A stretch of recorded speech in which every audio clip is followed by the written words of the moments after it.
오늘 우리에게 주시는 하나님의 말씀 창세기 41장 15절 16절입니다. 다 같이 읽겠습니다. 바로가 요셉에게 이르되 내가 한 꿈을 꾸었으나 그것을 해석하는 자가 없더니 들은즉 너는 꿈을 들으면 능히 푼다더라. 요셉이 바로에게 대답하여 가로되 이는 내게 있는 것이 아니라 하나님이 바로에게 평안한 대답을 하시리이다. 아멘. 할렐루야. 우리 지난주에 애굽의 왕인 바로의 떡을 맡은 관원장과 술 맡은 관원장의 꿈을 해석하여 주는 요셉의 기록을 우리 같이 생각을 했습니다. 술 맡은 관원장의 이 복직을 요셉이 해석을 해주고, 그리고 나서 그 직분이 회복이 되어지면 자기를 좀 기억해 달라라고 요셉이 부탁을 했는데, 우리 지난주 마지막 절 말씀 보면 40장 23절에 술 맡은 관원장이 요셉을 기억지 않고 잊었더라. 그래서 요셉을 잊어버렸습니다. 술 맡은 관원장이 잊어버린 것도 은혜입니다. 왜 은혜냐? 지금 이 요셉의 죄목하면은 주인의 그 사모님의 강간 미수범입니다. 그래서 복직됐다고 해서 그냥 밖에 나가서 그 애굽 왕 바로에게 탄원하고, 그리고 이렇게 탄원하면은요, 여러분 강간 미수범이 나와서 뭐 하겠습니까? 그죠? 그러니까는 2년 동안 감옥에 그냥 있는 것도 그 이미지가 좀 좋아지는 것도 이것도 하나님의 은혜구나, 그렇게 생각을 해보게 되어집니다.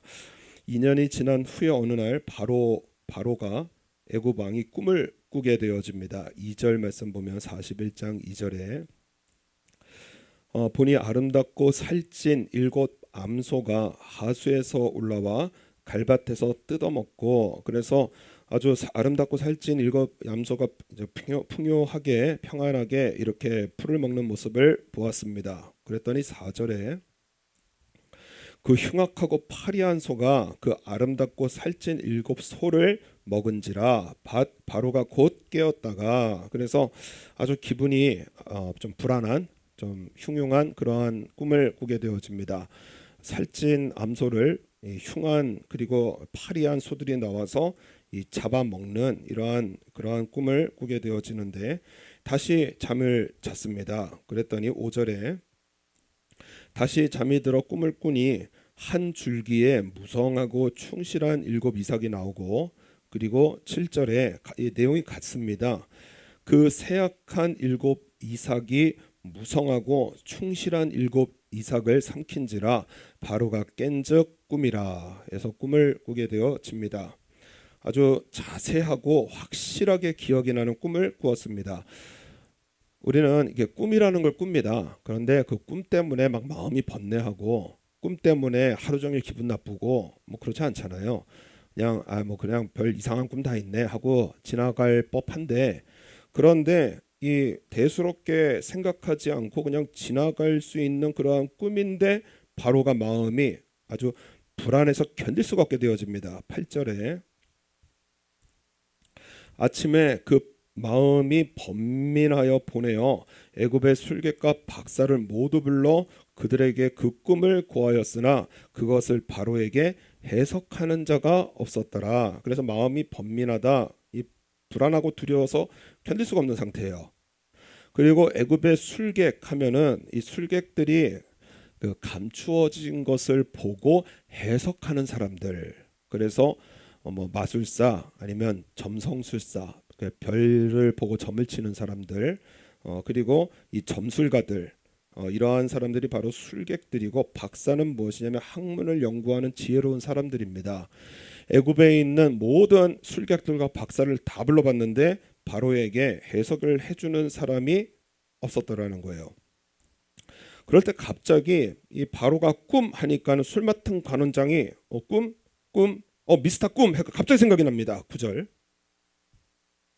술 맡은 관원장이 바로에게 고하여 가로되 내가 오늘날 나의 허물을 추억하나이다 하면서 12절에 그곳에 시위 대장의 종된 히브리 소년이 우리와 함께 있기로 우리가 그에게 고하매 그가 우리의 꿈을 풀되 그 꿈대로 각인에게 해석하더니 그 해석한 대로 되어 나는 복직하고 그는 매어 달렸나이다. 꿈을 기가 막히게 해석하는 히브리 소년이 감옥 안에 있다는 거예요.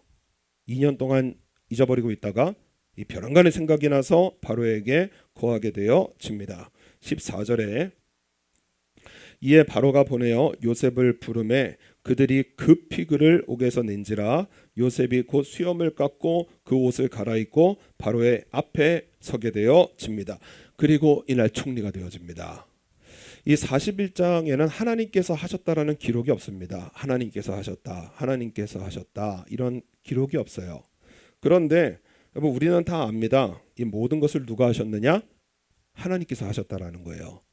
하나님께서 하셨다라는 기록은 없지만 하나님께서 하신 것을 우리가 믿고 있습니다. 그렇기 때문에 41장을 통해서 우리에게 주시는 메시지가 무엇이냐? 우리의 눈에 보이지 않아도 하나님은 일하신다는 것입니다. 내가 깨닫지 못하고 내 눈에 보이지 않아도 내 귀에 들리지 않아도 하나님은 일하시고 하나님은 인도하시고 역사하신다는 거예요. 애굽 왕에게 여러분 사람에게 꿈을 꾸게 하시는 것 전능하신 하나님께서 하시는 일입니다. 그리고 그 꿈 때문에 마음이 여러분 애굽의 파라오 정도면은요 대제국을 다스리는 스케일이 큰 사람이에요. 그런데 꿈 하나 때문에 마음 번뇌해서 그래서 막 죽을 것 같이 고민하는 이 일도 그 마음의 번뇌를 누가 불러일으키시느냐? 하나님께서 하시고요. 그리고 애굽의 모든 지혜자들의 지혜를 이 말 못하게 하시는 그러한 우리 하나님이시고 2년 동안에 잊어버린 일들 갑자기 벼랑간에 생각나게 하시는 분도 하나님이시고요. 요셉의 해석을 바로 왕이 듣습니다. 그런데 마음에 아주 떡소리가 나는 거예요. 이렇게 설득력 있게 하시는 분도 하나님이시고요. 노예에서 총리로 한순간에 세우시는 분도 하나님이십니다. 여러분 우리 하나님께서는 이 우리의 눈에 보이지 않고 그리고 귀에 들리지 않지만 우리 인생의 모든 것을 주관하시고 인도하시는 전능하신 우리 하나님 아버지심을 우리가 믿고 사는 것입니다. 그래서 여러분 하나님을 우리가 믿고 살아가는 것이 너무나 중요한데 요셉의 신앙이 있고 술객의 인생의 길이 있습니다. 이 결정적인 차이가 무엇이냐? 요셉과 술객의 차이. 오늘 8절 말씀 보면 8절 한번 다 같이 한번 읽겠습니다. 아침에 그 마음이 번민하여 보내어 애굽의 술객과 박사를 모두 불러 그들에게 꿈을 고하였으나 그것을 바로에게 해석하는 자가 없었더라. 여러분 꿈 자체는 해석하기 쉽습니다. 뭐 느부갓네살 왕은 자기가 꿈을 꾸고 뭔 꿈인지는 몰라요. 그래서 기분은 흉흉하니까는 그래서 이 자기 그 지혜자들을 불러가지고 내 꿈도 마치고 술객 그 해석도 하라. 그러니까는 이 당시에 그 점성술사들이 정말 번뇌했거든요. 꿈을 마치고 그 꿈 해석도 하라. 그런데 이번에 이 이집트의 애굽의 바로 왕의 꿈 자체는 여러분 해석하기가 너무 뭐 저도 해석할 수 있겠어요. 앞에 좋은 걸 7개, 그 뒤에 뭐 안 좋은 걸 7개, 뭐든지 갖다 맞출 수 있잖아요. 그래서 뭐 좋은 것을 7개 취하시고 안 좋은 걸 7개 버려야 됩니다. 뭐 이런 식으로 해서 그래서 얼마든지 해석을 할 수 있는데 여러분 당시에 술객들과 박사들 여러분 해석하는 일에는 전문가들입니다. 해석을 못했다는 얘기가 아니에요. 해석을 했는데 바로에게 차마 고할 수가 없는 겁니다. 왜냐? 여러분 다니엘 모함하려다가 이 일이 틀어진 사람들 자기의 식구들까지 사자굴에 다 던져졌습니다. 여러분 이 일을 해석을 했다가 못 맞추게 되어지면은요. 그러면 바로 왕의 이 분노를 감당할 길이 없고요. 맞춘다고 해도요. 이 국가적인 재난을 해결할 힘이 없는 거예요. 지혜도 없고 힘도 없고요. 그리고 자기가 해석할 이 일에 대해서 책임을 질 수 있는 일도 아닌 것이 되어집니다. 그런데 요셉의 신앙이 무엇이냐? 이 모든 일에 누가 하시느냐? 하나님께서 하신다는 거예요. 여러분 이 차이가 결정적인 인생의 차이입니다. 여러분 우리가 요셉처럼 산다 하지만은요. 우리 술객처럼 살 때가 너무나 많습니다. 하나님께서 인도하신다고 하는데요, 염려하고요. 하나님께서 인도하고 계시는데요, 걱정하고요. 우리 예수님께서 아주 명령으로 못을 바꾸셨습니다. 아무것도 뭐 하지 말라고요? 염려하지 말라. 그거는 저 이방인들이나 아버지가 안 계시는 이방인들이나 하는 거라는 거예요. 염려하는 것으로 키 한 자 키울 수 있느냐? 염려하는 것으로 뭐 먹고 마실 수 있느냐? 그럴 수 없다라는 것입니다. 그러니까 우리 예수님께서 아주 못을 박아서 말씀하신 말씀이 염려하지 말라. 왜? 너희에게는 하늘의 아버지가 계시기 때문에. 아버지께서 먹이시고 아버지께서 마시우게 하시고 아버지께서 입히시고 아버지께서 인도하시기 때문에 염려하지 말라는 거예요. 그런데 여러분, 술객들은 하나님을 믿지 못하니까는요, 인생을 해석은 해도요, 그것을 감당할 능력도 없고요, 답을 낼 능력도 없고요, 불안한 거예요. 그런데 요셉의 신앙의 특징은 무엇이냐? 단 하나입니다. 오늘 요셉의 말에 우리 인생의 정답이 있는데, 우리 16절, 우리 16절 한번 다 같이 한번 읽겠습니다. 요셉이 바로에게 대답하여 가로되 이는 내게 있는 것이 아니라 하나님이 바로에게 평안한 대답을 하시리이다. 여러분, 우리의 믿음은 무엇이냐? 답은 내게 있는 게 아니라는 거예요. 답은 누가 있으시냐? 하나님께 있다라는 것입니다. 그래서 여러분, 우리 인생의 결론을 내가 가지려고 하니까 불안한 거예요. 그래서 말씀대로 살면은 진짜 되나? 말씀대로 내 인생 집어 던지면 진짜 되나? 아니, 다 포기하고 예배 드리면 진짜 되나? 아니, 지금 당장 급한데 11조 구별해서 드리면 뭔가 진짜 있나? 결론을 내가 쥐고 사니까는 인생이 불안한 겁니다. 이게 누구의 삶이냐? 술객들의 삶이라는 거예요. 결론을 내가 가지고 있는 거예요. 그런데 지금 요셉의 신앙의 특징은 무엇이냐? 모든 인생의 답은 누가 갖고 계시느냐? 하나님이 가지고 계시다라는 것을 믿어드리는 겁니다. 결론은 하나님께서 내리시고요. 결론은 하나님께서 하시는 거예요. 그래서 우리 인생의 우리 믿음은 무엇이냐면은 답은 내게 있는 것이 아니라 하나님께 있다는 것을 믿는 것이고요. 우리 목사님께서 반복해서 하시는 말씀이 나는 할 수 없지만 하나님께서는 하신다. 이것을 믿는 것이 바로 우리의 신앙이라는 것입니다. 그래서 오늘 32절 말씀 보니까는 하나님을 믿는 요셉에게는 거침이 없습니다. 왜냐? 하나님께서 이 일을 정하셨기 때문에. 우리 32절에 애굽의 그 모든 술객과 박사들을 불러 모았는데 차마 국금을 그 해석을 말할 수 없었는데 요셉은 거침이 없는 거예요. 32절에 바로께서 꿈을 2번 겹쳐 꾸신 것은 하나님이 이 일을 정하셨습니다. 속히 행하시리니. 거침이 없습니다. 그리고 나서 이 답을 내어드리는데 풍년 때에 5분의 1을 저장해서 그래서 흉년 7년을 대비하십시오. 그래서 이 요셉의 풀어내는 이러한 해석을 37절에 보니까 37절 바로와 그 모든 신하가 이 일을 좋게 여긴지라. 그래서 애굽이 그날로 이 애굽을 관장하는 이 총리의 자리에 서게 되어집니다. 그래서 여러분, 우리 인생을 오늘 제목처럼 능히 푸는 능력은 무엇이냐? 하나님을 믿고 말씀을 내 인생의 과정으로 삼으면 됩니다. 우리 인생을 살아가는 과정이 있고 결론이 있거든요. 결론은 하나님께서 내리시기 때문에 우리 인생의 과정을 무엇으로 살아가느냐? 말씀으로 살아가는 거예요. 그러면 반드시 결론은 하나님께서 맺어 주신다라는 것입니다. 그래서 우리 요셉의 오늘 16절은 우리 신앙의 이 중심이고 기본이 되어야 됩니다. 우리 한번 16절 다시 한번 크게 한번 읽겠습니다.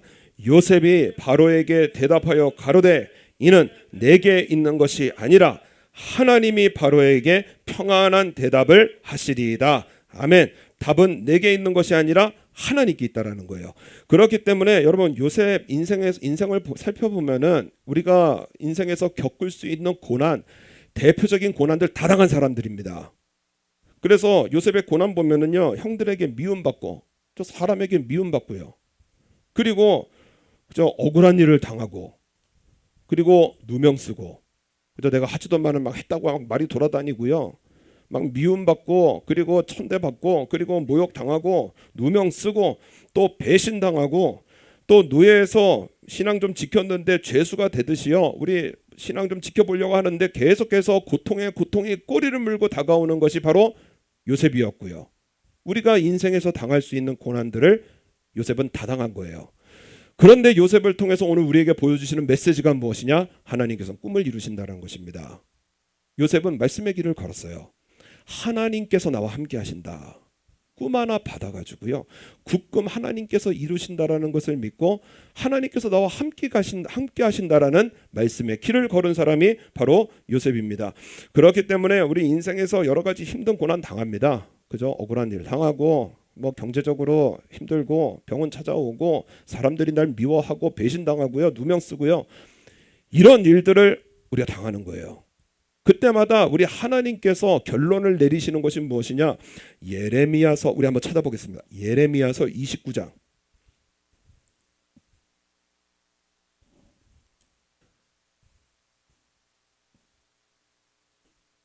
예레미야서 29장.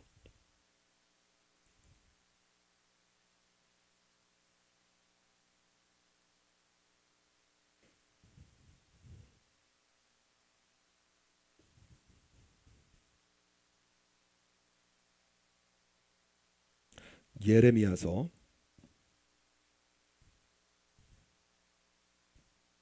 29장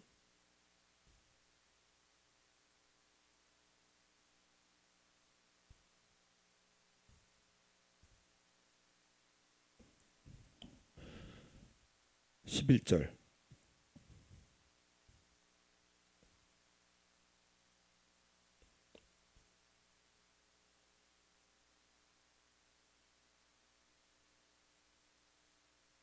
예레미야서 29장 11절. 우리 한번 다 같이 읽겠습니다.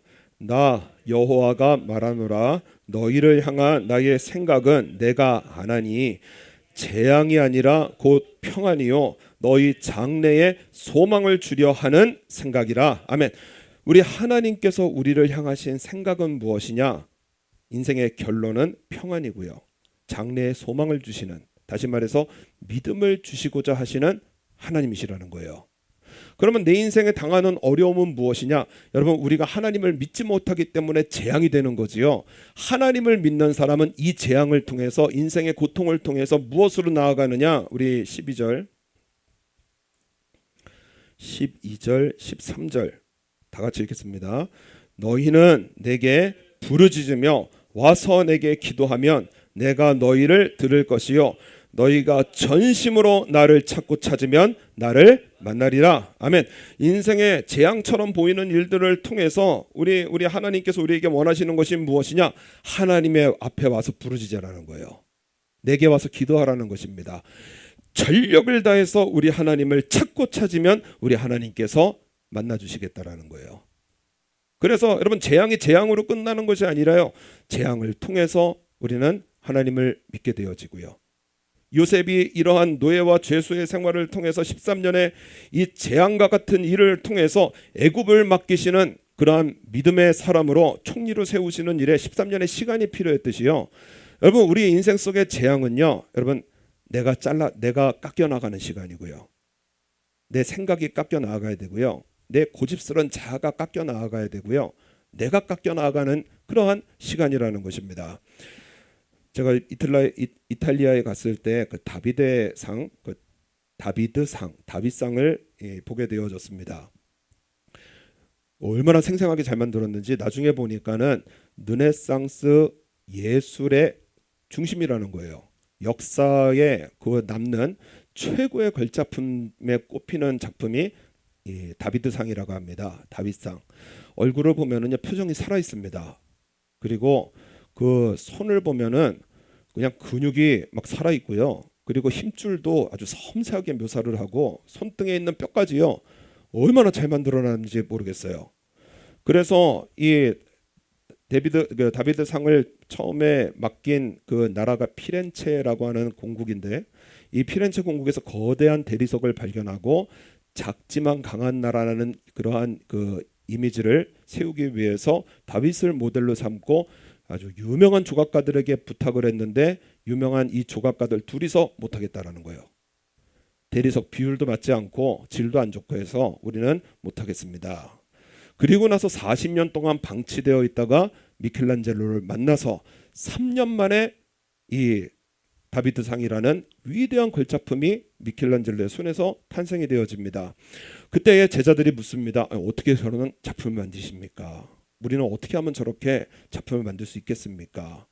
어떻게 그러한 대리석에서 저런 위대한 걸작품을 창조하실 수 있으십니까? 그랬더니 미켈란젤로가 하는 말이 무엇이냐? 창조라니 당치도 않는 말이다. 나는 창조한 것이 아니라는 거야. 대리석 안에 다윗이 있었다라는 것입니다.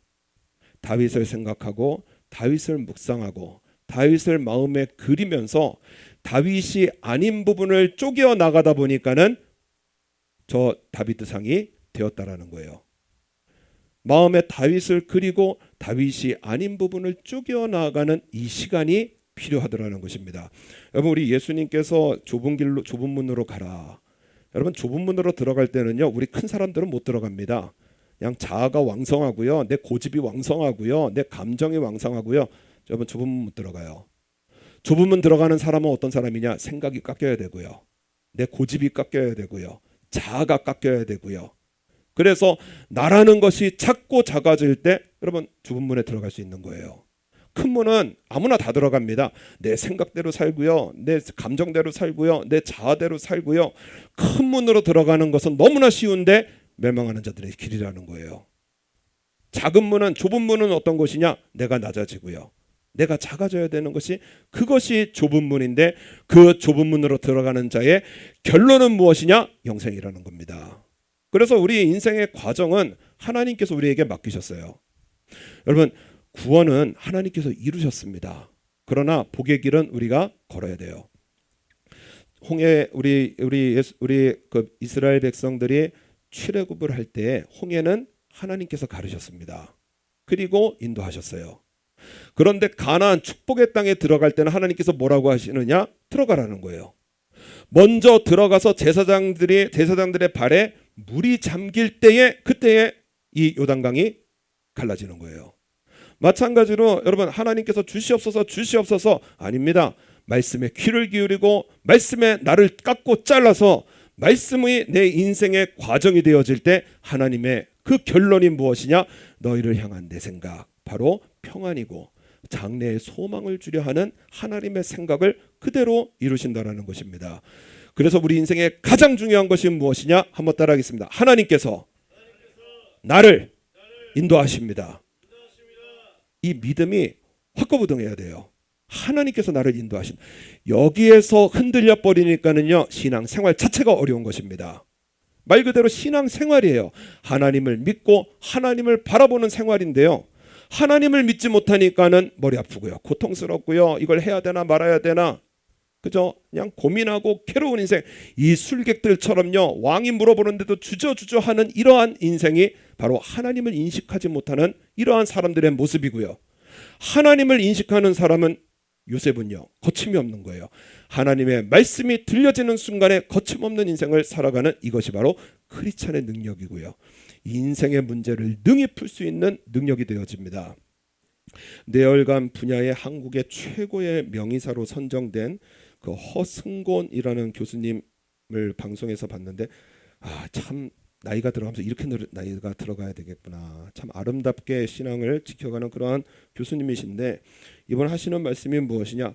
한국 최고의 의사로서 의학 지식은 있지만 나에게는 지혜가 없습니다. 자기의 머리 나쁘다라는 거예요. 지식은 가질 수 있는데 지혜는 없더라는 거예요.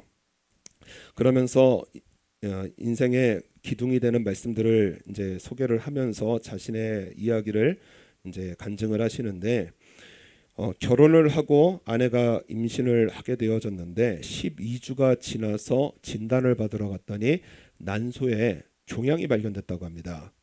그런데 게다가 이 크기도 상당히 큰 종양이었기 때문에 산부인과 과장이 당장 수술이 필요합니다. 그래서 산모도 위험합니다. 그래서 난소를 제거를 해야 된다는 거예요. 그러면서 회의가 진행되어지는데 산부인과 의사들 사이에 의견이 둘로 짝 갈라지는데 난소만 제거하면 아이를 살릴 수 있습니다라는 의사가 있는 겁니다. 난소만 제거하면 그러면 종양에 영양 관계없이 그러니까 영향을 덜 받고 아기를 살릴 수 있다. 그런 의견이 나왔어요. 그런데 다른 의견을 가진 의사들이 목소리가 엄청 큽니다. 아이를 살리기는 어렵습니다. 왜냐?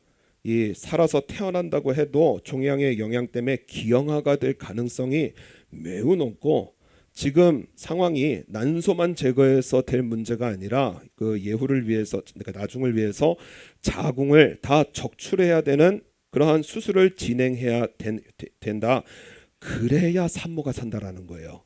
이 두 가지 의견이 나왔는데 산부인과 가장이 어차피 이거는 보호자가 선택해야 될 목이라서 그래서 이제 자신에게 왔다라는 것입니다. 아이를 살리려고 하다가는 산모도 죽을 수 있고요. 그리고 그 기형아가 잘 돼도 기형아가 태어날 가능성이 너무 높다는 거예요.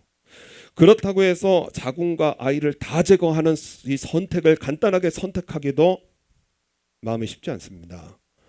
그래서 이러지도 저러지도 못하는 정말 눈물 나는 그러한 상황 속에서 약간 하나님 약속하셨죠. 너희가 전심으로 나를 찾고 찾으면 나를 만나리라. 전심으로 하나님을 찾으면 우리 하나님 만나 주신다는 거예요. 그러면 거침이 없는 인생을 살게 되어집니다. 이분이 전심을 다해서 하나님의 말씀을 찾았어요. 욥기서 12장 10절 생물들의 혼과 인생들의 영이 다 그의 손에 있느니라. 그래서 생물들의 모든 혼, 인생들의 영이 누구의 손에 있느냐? 하나님의 손에 있다. 이 말씀이 자기 말씀으로 딱 믿어지는 거예요. 하나님께서 주신 생명. 여러분 하나님께서 인생을 인도하시지 않으신다라는 믿음이 없으면은요 이거 선택 못합니다. 저 거룩한 선택 못해요. 세상과 다른 선택 못합니다. 그런데 하나님께서 계신다라는 이런 확고부동한 믿음으로 내 말씀으로 받게 되어지니까 마음에 거침이 없어지는데요. 이 생명 누가 주셨느냐? 하나님께서 주셨고 하나님께서 주신 생명 망치실 일이 없다. 그래서 하나님께서 건강하게 낫게 하신다라는 믿음이 마음에 딱 자리 잡는 순간에 거침이 없어지는 거예요. 그래서 난소만 제거하는 수술을 받고 그리고 끝나게 되어졌습니다. 건강한 아이가 태어났고 지금은 벌써 그 딸이 자라서 40대랍니다. 건강하게 자라고 건강하게 이 성인이 되어지는 모습을 보면서 하나님께 늘 감사하는 마음을 살면서 그 의사와 교수 생활을 은퇴하신 후에 하나님 제가 어떻게 살기를 원하십니까? 그랬더니 로마서의 말씀을 주시는데 헬라인이나 야만이나 지혜 있는 자나 어리석은 자에게 다 내가 빚진 자라. 그러므로 나는 할 수 있는 대로 로마에 있는 너희에게도 복음 전하기를 원하노라. 헬라인이나 야만이나 지혜 있는 자나 지혜 없는 자나 내가 빚을 진 자라는 거예요. 무슨 빚을 졌느냐? 복음의 빚을 진 사람이라는 것입니다. 자신은. 그래서 이 빚을 갚아야 되기 때문에 여러분 의사를 은퇴하면은 보통 대학병원에 상임 고문으로 초청을 받아서 골프 치면서 그냥 여가생활 즐기면서 편하게 살 수 있는 그러한 인생길인데요. 그거 다 버리고요. 아프리카 탄자니아로 가서 의료 선고를 하는데 말할 수 없는 고통을 당할 때도 있고 또 거기 모기를 그 사모님은 사탄이라고 한답니다. 소리 없이 와가지고 물고 가는데 너무나 고통스럽다라는 거예요. 매일매일 모기들과 전투를 벌이고 있는데 그분 하시는 말씀이 무엇이냐? 매일매일 즐겁다라는 거예요. 매일매일 행복하더라는 것입니다. 그래서 노후 대책이 아니라 우리는 나이 들어서 준비한다고 그러잖아요. 노후 대책. 그래서 보험을 들고 연금 들고 하는데 노후 대책보다 훨씬 더 중요한 게 노후 비전입니다. 그렇게 말씀을 하시더라고요. 내가 나이 들어서 하나님 앞에 어떻게 살아드려야 되나. 그것을 말씀을 하시는 것을 들어보았습니다. 그래서 여러분 오늘 우리에게 주시는 말씀이 인생은 과정과 결론으로 나누어집니다. 결론은 하나님께서 내리신다는 거예요. 평안이 하나님의 결론이고요. 우리에게 소망을 주시는 것이 하나님의 결론입니다. 과정은 여러분 우리가 살아야 돼요. 과정은 하나님의 말씀으로 우리가 살아야 됩니다. 말씀으로 내 생각 깎아내고요. 말씀으로 내 고집, 내 자아, 말씀으로 염려, 말씀으로 불안 이런 거 다 깎아내서요. 그래서 하나님께서 원하시는 좁은 문으로 들어가면은요, 그 삶은 영생이라는 거예요. 우리 하나님을 믿어드리시고 한번 따라하겠습니다. 나는 하나님을 믿습니다. 그래서 벗어나시면 안 됩니다. 나는 하나님을 믿습니다. 인생을 능히 푸는 능력, 하나님을 믿는 믿음 가운데 말씀으로 우리가 풀어낼 수 있기 때문에요. 요셉에게 주신 능력일 뿐만 아니라 오늘 우리에게 주시는 능력입니다. 이 능력 우리 헛되이 받지 말고 이 능력 우리 잘 살려서 하나님을 믿는 믿음으로 말씀으로 승리해 나가시는 저 여러분 되시기를 바랍니다.